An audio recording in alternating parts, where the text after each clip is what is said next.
So, if I could have a round of applause for Zaheer Ali, come on down.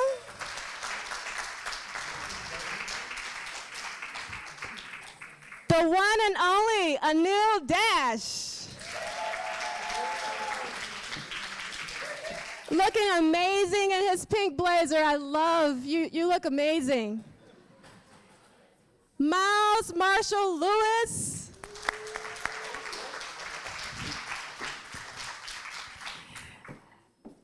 And the guy who's given me one of the best gifts, in terms of my favorite gift of all time, is a very long story. I'm not going to go into it. I'll go into it a little bit. So I stood in line, me and my mama stood in line for about 4 or 5 o'clock in the morning to get Purple Rain tickets at the Turtles on Candler Road in the ATL. And when the tickets went on sale, there are so many people that they crashed the window in on Turtles. And did they sell one ticket after we stood there for hours? No. So me and my mom, me with tears like drenching my clothes, rushes me to another Turtles. And guess what? It was sold out. So I was devastated. But my mom got me some Purple Rain tickets. I don't know how. She gave them to me at Christmas time in a Prince socks box with Prince socks in it. I was like, oh my God, Prince socks. You know, Prince is like a tennis brand. It wasn't Prince, but it was Prince. But then when I looked inside the socks, there are those tickets. That was the best gift I have ever received in my entire life. I'll never forget it. So Elliott just gave me a gift last night that's pretty darn, I'm even not going to say what it is, but it's in the top 5, Elliott. Top 5, Elliott. So come on down, Elliott Powell. My new best friend. And for those of you on volume, my name is D'Angela.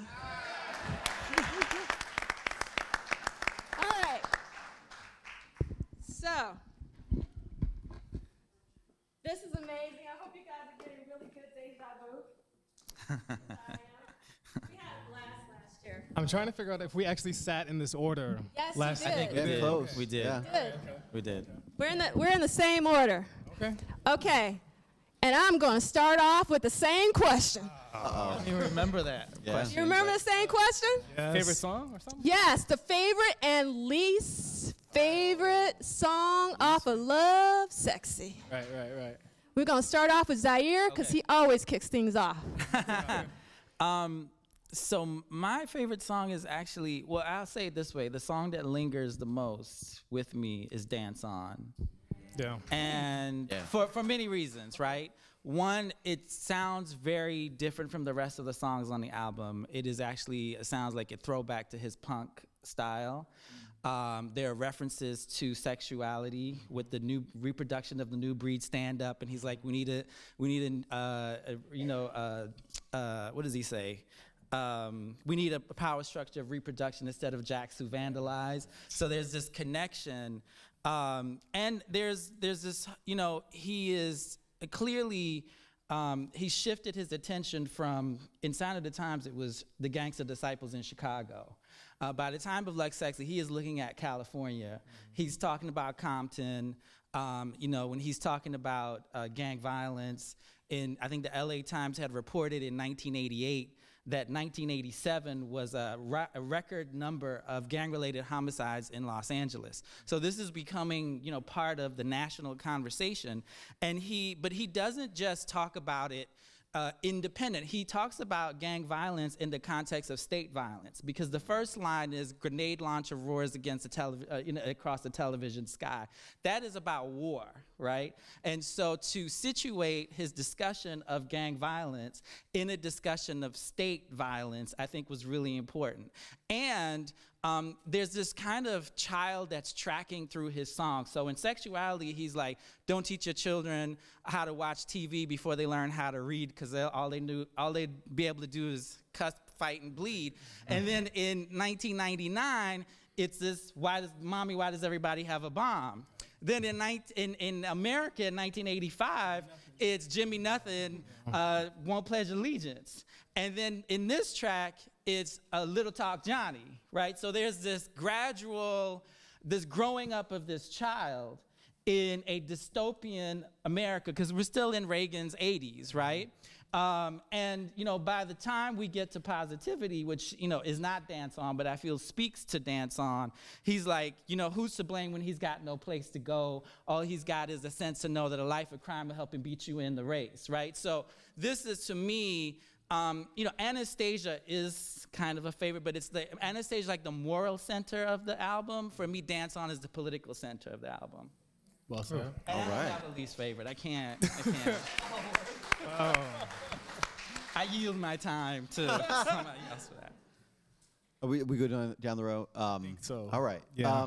I think, I mean, it's the easy one, but it's the true one. I think I look at Anesthesia, and you can't say, and it is the heart of what the album is, right? It is the thing that's the most plain statement. Ironically, it's more of a straightforward statement of what the album's about than even the song Lovesexy is, right? And I think I mentioned this a little bit last year, but it's something that always comes to me. Is I was, you know, raised Hindu and knew of Christianity what I knew from pop culture and from school and other kids.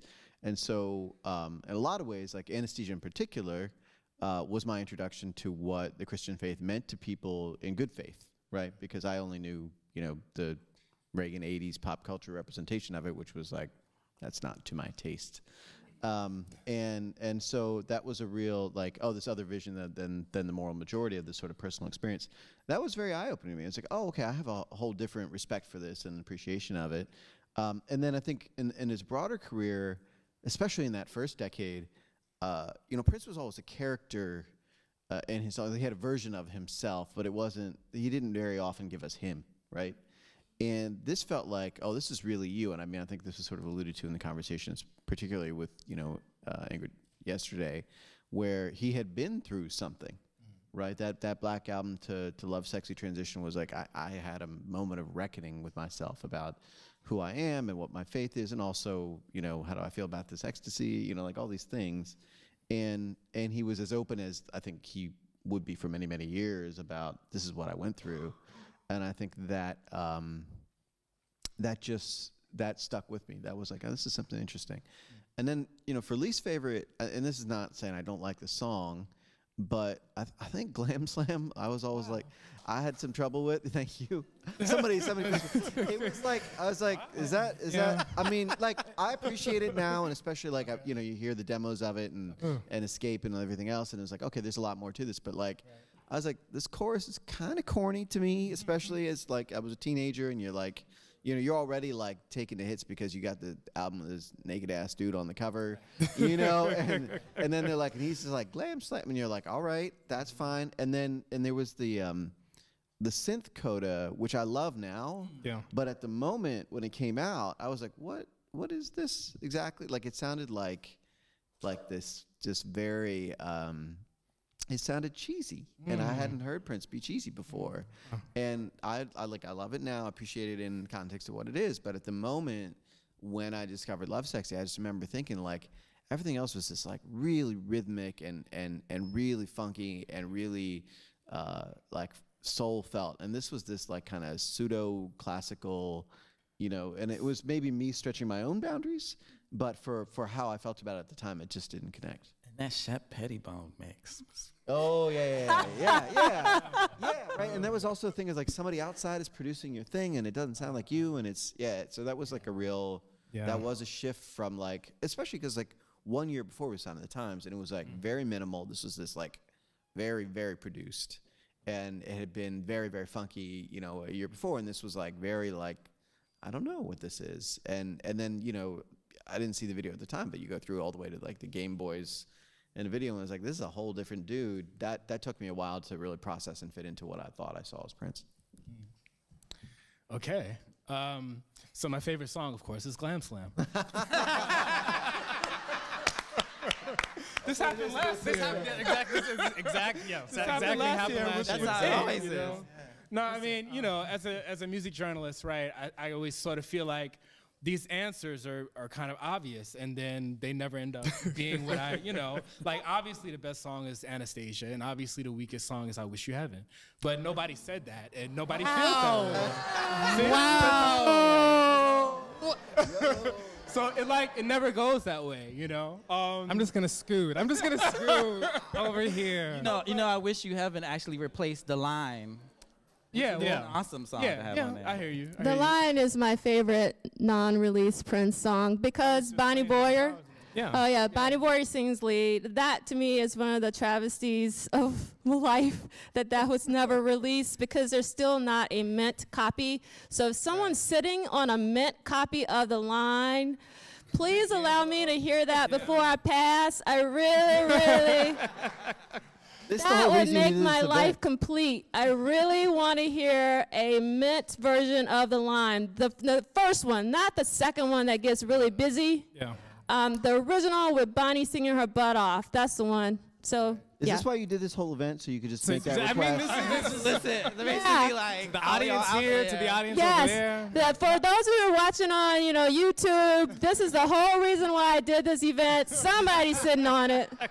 Somebody's sitting on it. No, I give you what I have.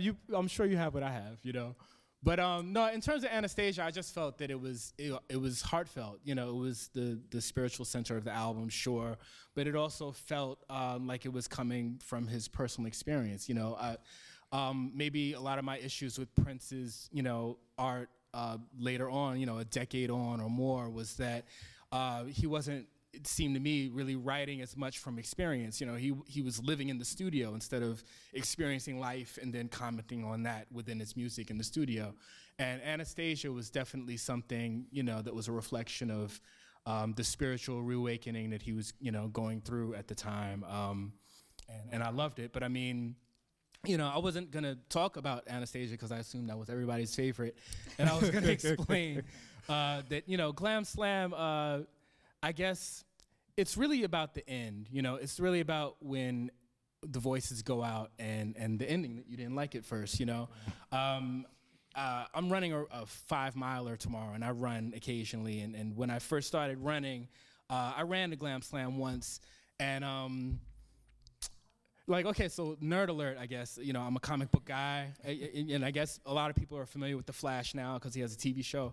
So The Flash has this thing called the cosmic treadmill, where he can run on the cosmic treadmill, and it allows him to breach the space-time continuum. He can go to Earth 2 if he runs fast enough on this cosmic treadmill. And it's when I got to the synth solo, I guess, in Glam Slam, and I'm running, I just felt like I was about to, end up someplace else. I was, adrenaline kicked in. I was like, oh shit, what's going on? Because it just builds and builds, and I like it. Yeah. But least favorite, well, I mean, sort of like you, I don't really have a least favorite. It's Lovesexy. I thought you were gonna say Dance Song, because then we Nah, I mean, I don't know. Maybe it's relatively easy to pick on I Wish You Heaven. It was made a single, and everybody kind of collectively scratched their head about that. No. And, or not, Have you heard the 12-inch version? Are you asking me if I've heard the 12-inch version? I know you've heard the 12-inch version, but obviously you really didn't listen to Take this the 12-inch version. I don't mind. It gets like that. I Y'all mean, need to go I see was the gonna sign of the say, times one. This is what happens. I'm saying, For those who weren't here last year, Miles is the one who's the contrarian. He's the one who will say the things that everyone's like, I think oh, you said shit. you like slow love too, right? Was that you? That wasn't me. No, but that is true. That is my role, actually. That's kind of what happened. Yeah. So now, I love the 12-inch actually. But yeah, it was just, Prince was my hero, right? I was 17 at the time, and I wanted him to win. And, by what I meant by that, I guess, was that I wanted the world to feel exactly the same way about him that I felt. And to see, that the album barely went gold, and that, the Glam Slam and I Wish You Heaven didn't even chart on the Hot 100 at all. I was like, well, release Lovesexy, release Anastasia. I wanted the record to be, this huge cultural moment so that he could get his Grammy, you know, that he got robbed by U2 of, you know, months before the record came out and stuff like that. And I was like, you know, this album is dope. You're fucking it all up, you know. But you know, but I love it all. It's Lovesexy. All right. Trying to figure out. Okay. Because I also wanted to say really Anesthesia is my favorite, and it is. Right. But so because for me, I'm a scholar who does work on the kind of intersections of race, sexuality, and Black popular music. I would say second favorite, and it's or 1B, I guess I would say, is Lovesexy. All right, Lovesexy, thank you. And it's for similar reasons. So really last year I talked about my favorite song on Really Sign of the Times is It. And part of the reason why I really sort of enjoy that song is because, you know, part of what makes me such a sort of fanatic of Prince has a lot to do with his sort of boundary breaking around sort of gender and sexuality, the kind of frank discussions around sex, the kind of explicit nature, all of that stuff. That's the kind of thing that sort of really interests me. And the interesting thing for me about it is that it's still a song that's about sex, and yet it's not as explicit as the previous songs, right? It's not head, it's not, you know, sister. We can go. It's not really sort of jack you off, right? This is not what's happening here, and yet it is still funky as hell and sexy as hell, right? And still gets the point across. And so I see Lovesexy being in that same vein as really It, right? Where sort of Prince is kind of doing a Jermaine Stewart, right? Is you know, we don't have to take our clothes off. Was that right? There's that same kind of line that we can still, you know, climax. We can still, you know, sort of attract each other. We can still do these things without actually doing it, right? I would like to watch. I would love to watch, exactly. I would love to watch. Love to you. I mean, tomorrow. That's the thing. Tomorrow, exactly, and that's what I love. Like today, right now, no, we can just use our words, and I love the kind of, right, how voices are kind of mixing into one another, high, low, the blended. It's just, it's fantastic, right? It goes into this sort of unison around sex, and then it's like, but tomorrow though. Like, today we don't have to, but like tomorrow. And so I really get the sense that when Tour in Love is the tomorrow. But that's the thing, yeah. And so you kind of segue into that, and it's beautiful. And so the like, metaphors he uses, well, like, this walk down your halls, I want to swim in your love. I want to swim in your glove. Sea. It's like, right, this is No, it's swim. It's swim. People used to It's say swim. swivel in your love seat. I'm like, what are y'all talking about? Swivel in your love seat. It's swim.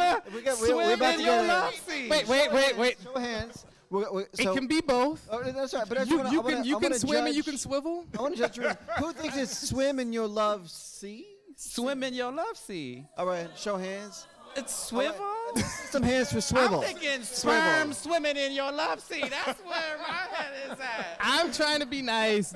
We can do both. You can do both. You can do both. You can do both. You can do both. I'm just saying. Y'all Googling it, right? No, it's just it's swivel. It's swivel. It's swivel. I feel like swim. I'm just saying. You can do what you need to do, but it's swivel. But you know. Work it out. Okay. Least favorite,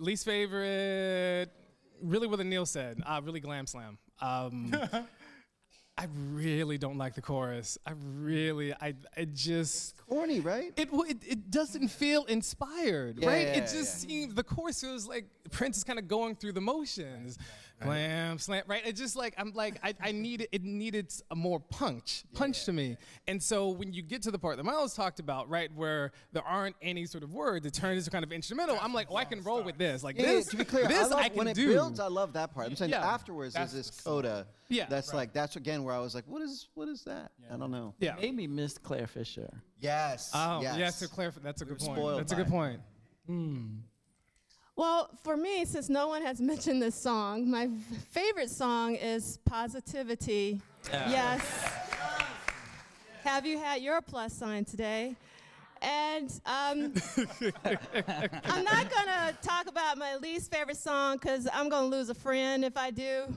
What is it? No, you Go gotta say it. Say it. Say it. I'm not gonna say it. Say it. It's on the Lovesexy podcast that I recorded 50 years ago. That's in the can that I'm supposed to be editing right now. So I'll save it for that. But I do want to talk about Glam Slam. So Glam Slam was a song that, I mean, this is when Prince had Walk on Water status with me. Yeah. He could do no wrong. And I thought something was wrong with me that I couldn't get into Glam Slam. I was like, what is wrong with me? I'm not feeling it. So I listened to it about 50 times. Still wasn't feeling it.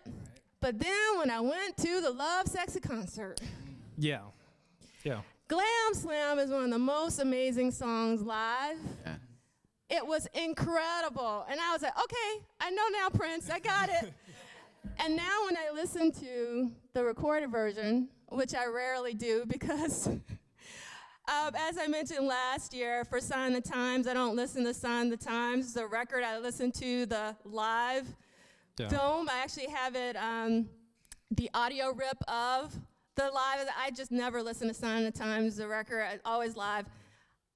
Since Prince has passed, I have only listened to Lovesexy rehearsals, Lovesexy concerts.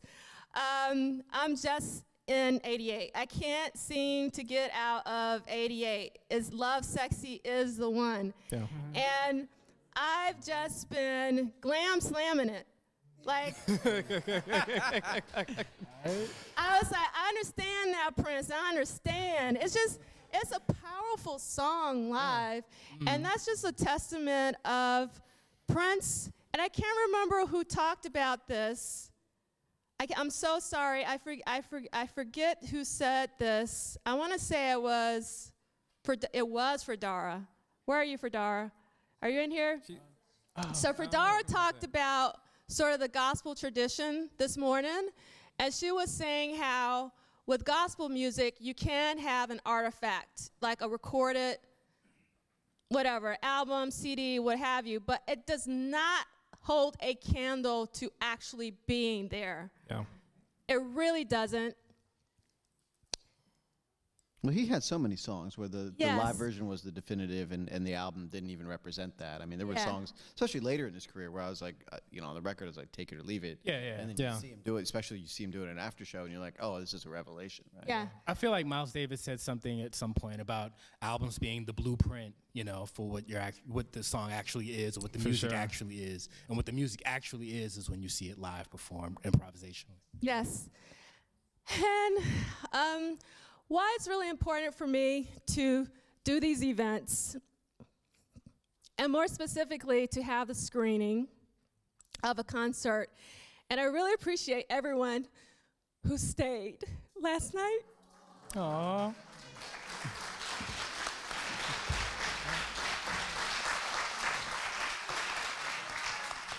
As we will never see him live again. That was the most powerful thing in the world. So seeing him perform live now is the next best thing. So that's why I'm still stuck in 88. It was my favorite tour.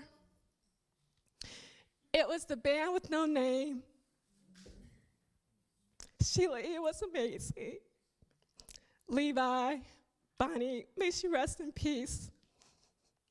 This is why I really wanted to do this. I'm so sorry, but. Oh, it's fine. Lovesexy, I saw it 2 nights in a row. I will never forget it. We were at the same show. Yes. I didn't know that, but. You understand. Right, for sure. It was amazing. I saw it in Atlanta at the Omni. Right. It was a beautiful thing. I felt so incredibly alive. Yeah. And I'll never feel that way again. I feel you. Yeah. Yes. So. I feel you. I would like to talk about the band with no name a little bit. And Harold talked about this. They were only together as a unit for a very short time, but they played a lot of shows, a lot of after shows, And I'm so grateful for all the bootleggers. Thank you, Brother Cos. Yes. Thank you, Brother Cos. I'm also very thankful to Prince for being the documentarian that he was. Yeah. He did that for us. He recorded every single show. And one day, this state hopefully will release some of the ones that we have not seen.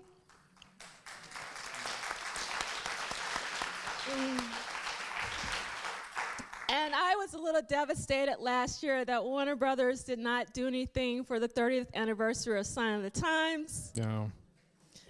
They haven't done anything for the 30th anniversary of Lovesexy. So let's talk about Sign of the Times versus Lovesexy in terms of the tour. Now, I was sad that Prince did not tour the States for Sign of the Times. Yeah. Agreed. I was devastated. I was like, what the F? I was like, we're ready, Prince. We want to see you again. I was jealous of the Europeans. I was like showing shade, like, why you over there? What about us? And then when Lovesexy came, oh my God. We got served. We got served. I was like, I forgive you, Prince. This is extraordinary. So I know most of us probably did not get to see the Sign of the Times live. But for me, that film is one of the most amazing. Yeah. Okay, so on Twitter, I got in this argument with someone, and I was like, we're going to watch the greatest concert film of all times. And they were like, Talking Heads. Stop making sense. Oh. It's all right, but it's not the best. And I was like, no, Sign of the Times live, directed by Prince. Yeah. And so even though I did not see that tour, I have watched that video so many times that I might as well have been there live. And so even though I didn't get to experience it, kind of like with Arthur and Harold, I can't choose between the Sign of the Times and Lovesexy tour, but I'm curious to know if you guys have a preference between the two. Ooh. Well, this Lovesexy was my first concert as well. My first Prince concert. Second. It was, and I wasn't old enough to drive, so my father had to take me, and he like reluctantly. You know, my mom was like, "You gonna take the boy?" So, and I saw it in Maryland. You know, it was the DC stop, but it was the Capitol Center in Landover. I see some DC folk out there. Lovesexy, I saw it 2 nights in a row. I will never forget it. We were at the same show. Yes. I didn't know that, but You understand. right, for You sure, understand. for sure. It was amazing. I saw it in Atlanta at the Omni. Right. It was a beautiful thing. I felt so incredibly alive. Yeah. And I'll never feel that way again. I feel you. Yes. So I feel you. I would like to talk about the band with no name a little bit. So, and Harold talked about this. They were only together as a unit for a very short time, but they played a lot of shows, a lot of after shows, and I'm so grateful for all the bootleggers. Thank you, Brother Cos. Yes. Thank you, Brother Cos. I'm also very thankful to Prince for being the documentarian that he was. Yeah. He did that for us. He recorded every single show. And one day, this state hopefully will release some of the ones that we have not seen.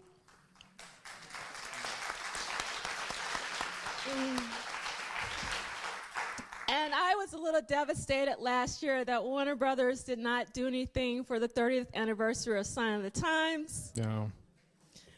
They haven't done anything for the 30th anniversary of Lovesexy. So let's talk about Sign of the Times versus Lovesexy in terms of the tour. Now, I was sad that Prince did not tour the States for Sign of the Times.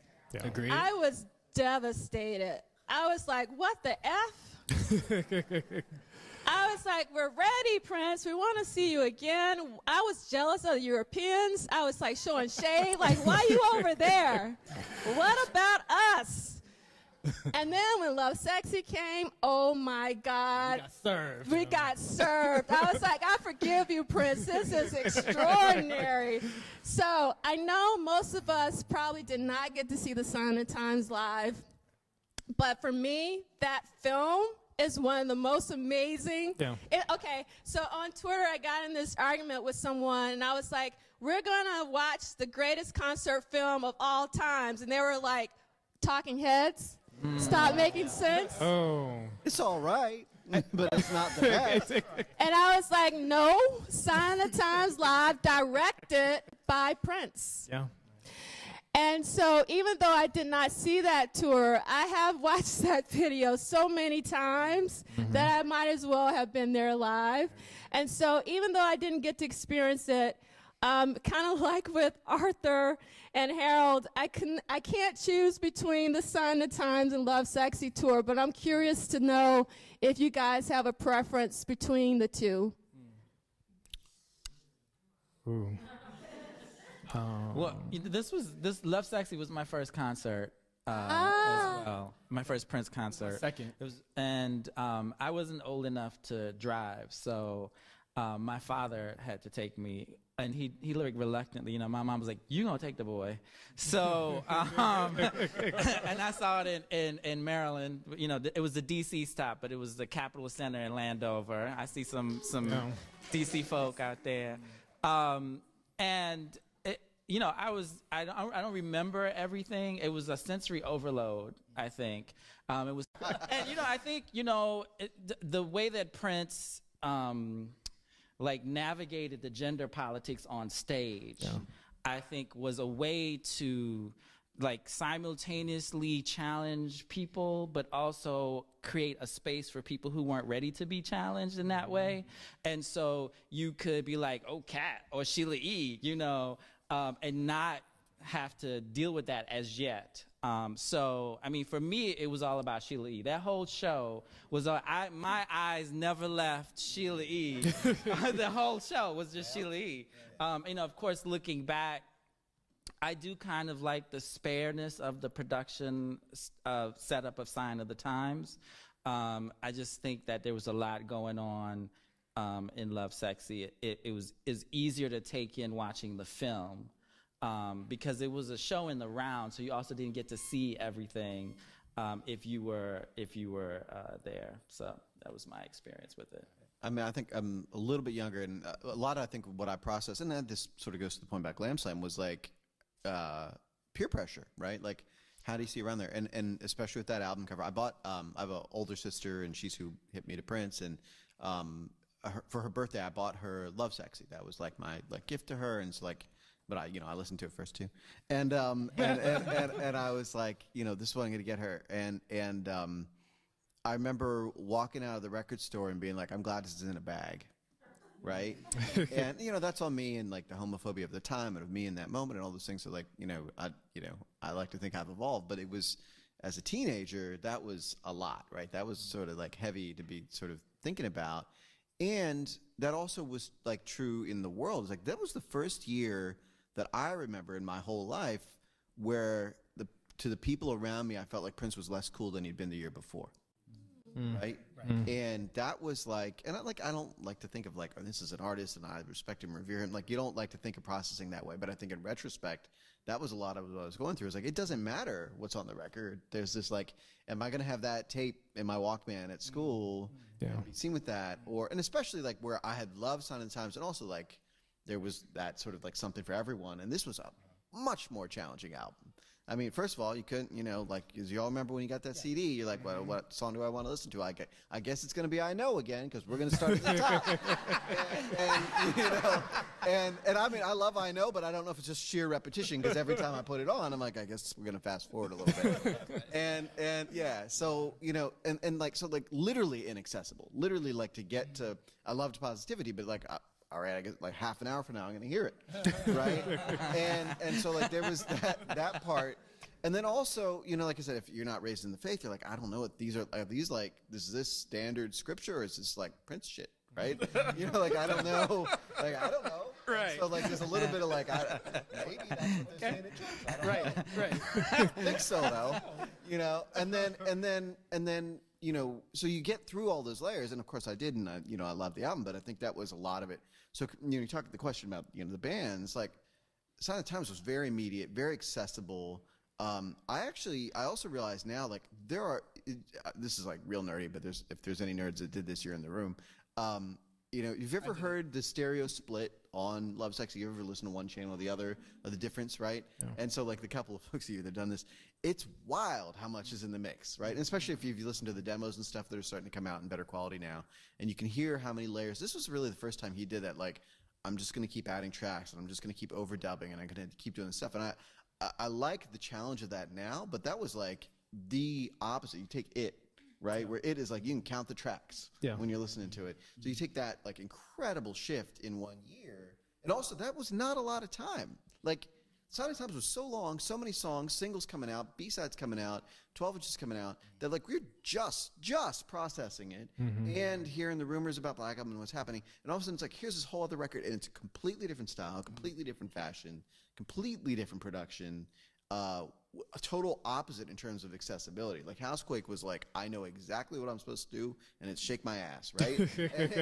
On the one. Exactly. And the other end of this, which is like, I guess I'm challenging what I am in the world now, right? Like I don't know what I do with that. So I think that whole shift for me, and at that moment in my life especially, was like this, I don't know if I can go there with you right now. And so I think for me, it was like that processing was really challenging, and so like Sign of the Times still I think is the one where I'm like, you put that on and like I know where I'm at. Like Lovesexy, the whole some of the songs especially, like I have to be in the moment of like I'm gonna listen to this. This is what I'm doing right now, as opposed to like it's just on in my life. So how did you? Well, okay, I'll table that because I want to know how you got into that show at the Omni, because it was sold out quick and stuff like that. Oh no, so it's really funny. Arthur asked everyone, who had been to a Prince after show, and I've actually never been to a Prince after show on purpose because being a Prince fan was extremely stressful. No, I'm serious. Yeah. So I told you guys about the fiasco of getting those Purple Rain tickets. I was devastated. I mean, truly devastated. I didn't think I was going to that concert, and everybody else at school seemed like they had tickets except for me. Wow. I was devastated. And so when Lovesexy, came around, because that was the next tour, Right. I made sure I got me real tickets. All right. And so I had a friend get tickets, and then I got tickets. Because I was like, if I don't get tickets, he's going to get tickets. Yeah. And then we both got tickets. So and sweet. so we were able to sort of work it out. No, I was in Atlanta. I was going to college, and I was going to Morris Brown College. I graduated from Morehouse, but I started at Morris Brown. I transferred later. So it was my freshman year at college, and I knew that he was going to come to the Omni, and I guess it was October probably, right? So I'm no stranger to staying up all night. Prince kind of taught me that, among other things. So I just went to the Omni at like midnight or something, and I don't think I even had a Walkman with me. Certainly I didn't have a smartphone or anything like that. I just sort of, maybe I wrote a book, and I sat out there all night, and it was, I thought the first one online until I discovered around when the sun came up that I was in the wrong place, of course. Oh, man. So I was like, oh, for real? I was like, what? Don't I hear something in the distance? Are people laughing? And I turned around and was like, there was already 100 people online, like where I was supposed to be standing. Oh. So I got on that line and I got my ticket. I went. It was a great experience. But it was like that was how I got in. I feel like Lovesexy, the album takes you on this journey of spiritual enlightenment, right? There's a lot of no at the beginning because I know, and then Alphabet Street is next, and then no, you know what I mean? And by the end, it's yes, positivity, and I think that the live show took you through the same journey in terms of, a lot of Black album songs. Prince had his cake and ate it too, in terms of like, I'm not gonna release this album, but since you've all heard it anyway, I'm gonna do the songs, live, Bob George and Supercalifragilisticexpialidocious and stuff like that. and then the intermission, and then the light side. So the show reflected the album in that sense, but the band was just fantastic. I mean, it's definitely one of the best concerts I've ever been to in my life, and Sign, like all of us, missed it. We missed it. My wife is French. She went to the Sign of the Times show in Paris at probably my God, thing, and I was like, I had a bootleg of that maybe just recently where I was like, here's the show you went to. I was like, oh my God, she was playing that. I think it was her first Prince show. Lovesexy was my second Prince show after one of the hit and run shows at Madison Square Garden in 1986. But it was just an amazing thing. This is 1988, and 1988 was a huge year in hip hop. We had discussed that on the Black Album podcast. And so Lovesexy drops. I buy it May 10th, right? 1988. It's the same day I went to go see Fences on Broadway, my first August Wilson play. And so I show up to the theater. It's like a Black Student Alliance club kind of thing. So I meet my fellow students, and I've got this, naked man under my elbow or whatever, And, but, everybody's like, wow, you got the new Prince album, great. And when I went away from New York to Atlanta, I guess I was encountering a lot of people from around the country. I don't want to say for the first time, but there were a lot of Californians on my floor, and they were really excited about Too Short, and they were really excited about NWA and Eazy-E, and and I was the one playing Lovesexy all over, over and over again, while coming out of everybody else's dorm room was like, biatch, of Too Short. So it was like I was the odd man out, But I think the following year was when I got my hands on a video cassette of the Lovesexy show, and so I was the one known in the dorm for having that, and everybody sort of communed in my room to watch it on the VCR, and they got it. They like you had mentioned, Prince for a certain segment of the population was becoming uncool, certainly in comparison to the Public Enemy album that was like omnipresent that year. Well, especially because like 3 years before he was the coolest shit in the world, exactly. right? Yeah. So it's like showing that to them, the live show, sort of made them remember, like, oh yeah, well, we ride for Prince. He is great. And so yeah, that was my experience with it. But fantastic live show, fantastic. So I'm gonna. So had you not, I'm going to say this, had you asked me last year, I would have told you Sign of the Times. It's now Lovesexy, and it's now Lovesexy purely because of my students. So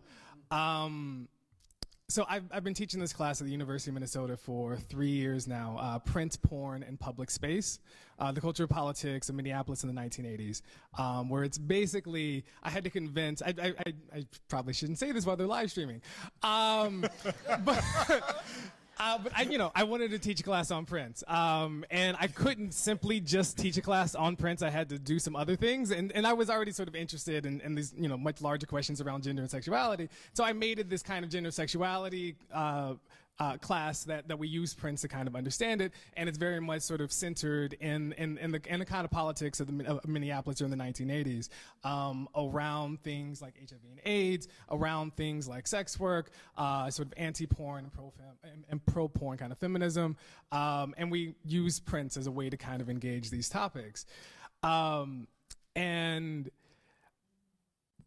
I didn't get a chance to show the whole thing to them, but they were like really curious, right? Because we're sort of listening to albums, and then they would ask, so has Prince ever performed Sister? We want to know what Sister looks like.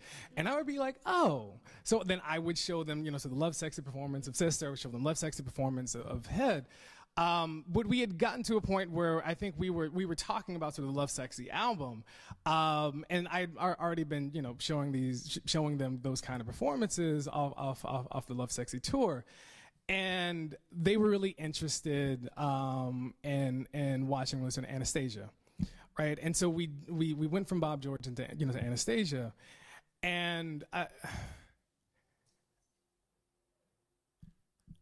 when sort of Anastasia finished, there was a palpable sort of emotion that we all had in the room. And it's, you know, it comes across when you watch it, it comes across when you listen, when you listen to it. But when I was in that room in the classroom, and I paused it because, you know, it was going into intermission, and I turned on the lights, there was just this silence where they just wanted to sit with that. And experience that the whole kind of beauty of the song and where it kind of takes you and the kind of goosebumps that you get when you watch it. And it was so moving to me that I was like, I can't. This is for me really the you know, sort of greatest sort of live tour. Like that's the thing. You know, you watch it with students, and this is the first time that they're really engaging Prince in a very kind of critical way, because for a lot of them, you know, are sort of interested in this class because you're interested in Prince and you know a lot about Prince, and very few hands. And then I'll ask, okay, so why are you taking this class? And they all say, because we want to actually connect to our parents. Wow. Right, so they talk about the fact that their parents, I know, I was gonna, you know, might make you feel a little old.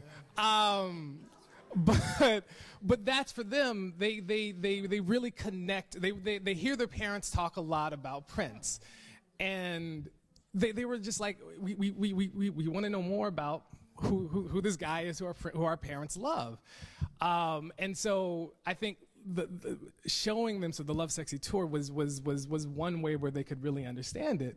And so it became this became this, you know, sort of larger than life thing for me when I actually sort of showed it to my students this year, because I really hadn't in the past, because I was still sort of tinkering with the class, but this year was the first time that I did it, and it just it did it for me. Oh wow, that's an amazing story. Thanks so much for sharing that with us. So I do want to finish my thought about how stressful it is about being a Prince fan, and why I never pursued any after shows. In fact, I told all my Prince friends, if there's an after show, don't tell me about it. La, la, la, la, la, la, la, la, la. I don't want to know about it. And the reason why is because I would have been, I mean, devastated doesn't even begin to describe how I feel when Prince would do certain things and I couldn't get in, or it was too much. And to be honest with you, I never visited Minneapolis while Prince was alive, but it was my kryptonite because I knew I would not leave. I would just be hanging out around Paisley Park waiting for the next, and it's just like, what kind of life is that? I mean, you gotta. So like, I know Harold went to the original Prince celebrations, and that's really amazing. It was just like, I can't go there. I cannot go there. Like my friend Jason Orr, he went to the celebrations. He would tell me about them. I was like, la, la, la, la, la. I don't want to hear about him. Stop talking. Because it was extremely stressful. I mean, it was a good, well, not actually, it wasn't a good stress. Stressful, because you were like, I mean, there were times where you were like chasing him, like, what, yeah, you know, you would just like, you would like run out of a concert venue and go like camp out at the club that maybe you heard somewhere that he might show up. Yeah, right. Yeah, and then we did stand in line, and we just I did this after the Welcome to America. You stand in line in the cold winter night, and like people are just like, nobody knows anything. We don't even know if they're gonna sell tickets. You don't know if they're gonna get you in. And it was like. It was late until we had smartphones and stuff, but before that, it's like you don't have a phone, you're doing stuff, because we're just going into therapy now, so you can just come with us. And like, you know, I remember he did a signing for like 1-800 New Funk at the Tower Records downtown, right? Yeah, so you're all in line with me. So I was the third person back from when they cut off the line and said he's leaving. And we had been waiting. There was a morning signing because he'd done the Today Show, and then he was going to go. Yeah. And yeah, you were there. And do the signing. And so they're like, he's coming after this. We're going to do this and whatever. And I guess they were leaving at like 11 a.m. or something. Anyway, we got there at 6 a.m., something like that. And I lived in Pennsylvania. So we drove for hours, parked the car, got in line at 6 a.m., waited for 5 hours. got to like 3 people back, and they're like, he's out, bye. That's crazy. And everybody has stories like that, right? Yeah. But it was like a drug because like sometimes it worked. Sometimes it worked. Sometimes and that you got one in. time it worked. And one time you it worked, made it was like the best night of your life. So you're like, I guess I'm gonna line up again. Right. But that thing, but I think, well, you look at like how much. I mean, first of all, Arthur, that was an incredible presentation. I mean, that was just. Indeed. I don't even have the words. but it gives voice to what the after shows were, because this is also the moment where the after shows become a thing, right? Because especially because like Small Club gets bootlegged, and there's like, well, you knew he did shows, but the idea that this was going to be part of his work, and it's because of that band too, right? Yeah. I mean, Of course, to yeah. Harold's Together, point, right? Like I wouldn't have been pressed to see a Revolution after show. whoa, Oh. well, yes, you would have. No. Yes, you would. They color by numbers now. All right, well, we're gonna Okay, we're going to go to the next question. So, when you talk about Lovesexy, in my opinion, you have to also talk about the Black Album. They're a diptych for me. Yeah. And I'm curious if you knew that the Black Album, like, what would the world be like if the Black Album was released? Wow. And would you sacrifice Lovesexy for the Black Album to be released? Because I personally think if the Black Album would have been released, I don't think we would have gotten Lovesexy. Like they couldn't have coexisted. Yeah, I don't think they could have coexisted. Yeah, it's a coexisted. One of them would be in the vault and one wouldn't, right? Yeah. That'd be it. Wow. Maybe the B-sides. Right. Yeah. So, like in your, I guess, perfect Prince world, would you want the world the way it was, or would you want the Black Album Wow. in real time? Right.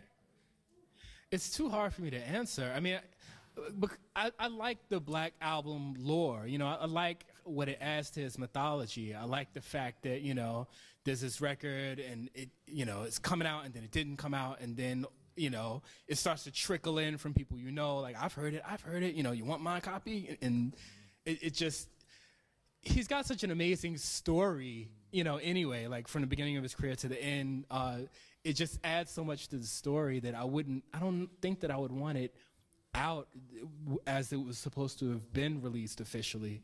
But okay, if it, I don't know. I would want both. I can't really say that I wished Black Album came out and Lovesexy never existed. Well, I guess I'm asking that question because I actually would have wanted the Black Album to come out when it came. I don't know if you guys, with that video clip that Arthur showed when Prince was playing Super Funky Califragisexy, that funk. Oh, it's That funk. great. I mean, live, amazing. And even in the Lovesexy tour, when I was, okay, so and I've said this before many times, but when Prince passed, I didn't listen to any music, no, not even Prince. And then when I started, maybe like 6 months after, I started listening to the Lovesexy rehearsals. I would gravitate towards the Black Album songs. I would play those songs over and over and over. Bob George, all, like Super Funky, like all of those, those were the songs. And so I was like, I wish that the Black Album would have been released because we would have gotten a Black Album tour, like a proper Black Album tour. And that clip that Arthur showed, I thought it's like just the epitome of how amazing, because he got lost in that guitar part. Like he could have probably played that lick forever. And I still would have been listening. So, like, I personally would have wanted the Black Album to come out when it was supposed to have come out. I think for me, I'm glad it didn't come out when it came out because it allowed me to hold on to hip hop and Prince simultaneously. And the Black Album was at such war with a force that Prince could not reckon with at the time, artistically or commercially or aesthetically, right? Yeah. It was just very challenging for him. He didn't get it. Right. And the very clear kinds of, you know, dead on it, you know, only good rappers are, you know, dead, rap done, let Silly us down. rappers talking silly shit. Yeah, I mean, it was just, it would have been harder for me to, like, you know, be able to do the I mean, because it was such a powerful year for hip hop, and then still hold on to it. So I'm glad he kept that war to himself, and we Had it got come out, there would have been like the Prince it would've diss been like record Pusha by T, Big Daddy Kane or something. You know, I don't need Prince warring with rappers. I don't need that right now. So for me, it was good that he kept that. And then, of course, when it does come out, it's appreciated as an artifact. So it has a different kind of stature, you know, as opposed to like a commercial release. Yeah, I feel real strongly the same way, and I think there's a couple reasons why. Like, what happens in the Lovesexy era is Prince sort of ascends to being this bigger mythology, and the community forms, right? Because you have, in rapid succession, the sort of legend of the Black Album. And I remember, I mean, and this is the thing, like in the moment, it's like a couple paragraphs on a minor story in Rolling Stone, right? There isn't, you know, social media. There isn't all this buzz. So it's just this like hints and suggestions, and that there's this greater myth. And remember, at this time also, like, maybe this is me, but I think a lot of people felt the same way. There wasn't yet the myth of the vault to the degree that it is now, or certainly there was later, right? It was like, yeah, you know, he does other stuff. You know, he does stuff under other names, but that there were already dozens of albums there was not known. And so, like, there's these hints and these little suggestions. And it was, for me, only, it might have been almost 2 years later until I heard Small Club and all that stuff. But it was over that next year or two, right, where sort of word gets out, and there's this, like, oh, he's doing live shows, like, for, you know, the legend was like 100 people, you know, it was maybe a couple hundred, but, like, these tiny shows, and then you can hear it. And that, you know, again, like, I think, I mean, Small Club is an amazing show. I don't think it was probably even in his top 10 of after shows. I think just the quality of it was so high that it set this standard of, my God, these could be records, right? And so, like, all these things that happen at the same time, I think we wouldn't have this community to the same degree, and the fans wouldn't have found each other, and there wouldn't be the sort of, like, I got a tape, we're going to start trading, right? And this is like, how many of us were trading tapes, VHS, Yes. blank for There you go. recording, Yes. right? Like, that was everybody. Like, Maxell's, TDK. right. Yes. That legend, to me, is like what's born of, the Black Album's where you started. That was the entry point to all the rest. That was like hello, right? Like, that's like the handshake to now we're fans and we're on this other level, even beyond. And in the same way, the B-side sort of taught us that. Or the B-side's like, have you heard this? Have you heard this? And now it's leveled up. And I think he was keenly aware of that. I think he also was keenly aware of how Dead On It was going to play. I think if it had gotten out and Dead On It had played that way, and then right after that you have some of the greatest hip-hop albums of all time, he would look like a chump, right? He would look like, this guy is out of, you remember the word chump, don't pretend like you don't. and people be like, what, like, he's, not only is he like naked ass on this cover, he's lost it, right? Like, he's just out of touch. And I think that's like, that was like Prince can be a lot of things, but uncool is not one of them. Right. And like, he could not have taken that and said, like, and even still he tried to, you know, like, all of a sudden he's like trying to prove he's a rapper later. But I think there's that, like, that shift where, like, the legacy of what people saw Prince as is this larger than life, this mythology, the vault myth, the fans that are like, we know there's a secret handshake of all this other stuff going on, that there is the secret show you want to get into. All that is born in that moment. I think the Black Album is a catalyst for that. I think if it had happened any other way, he might have been seen as a regular pop star to a lot of folks. Interesting. Okay. Wow.